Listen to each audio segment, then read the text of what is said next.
Friends, in this video, I will show you how to fix a Chromebook that won't turn on. So guys, to resolve this problem, just you have to follow these easy steps. You can try this method. It will work for some users. So you can try it. Just here guys, in this top key bar or key lines, you need to find out refresh key.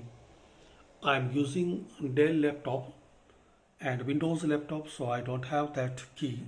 But in Chromebook, in this top line, you will see one refresh key. So press together refresh and power button.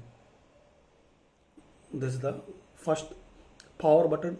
So for 10 seconds, press and hold refresh key and power button together.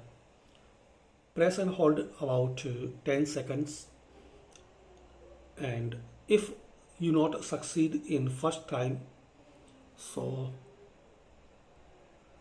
plug out your charger and again plug in, then again try. Press power button and refresh key together for 10 to 15 seconds. So this is the simple and easy way to turn on and to fix your Chromebook not turning on. Thanks for watching, and guys, please comment this method work for you or not.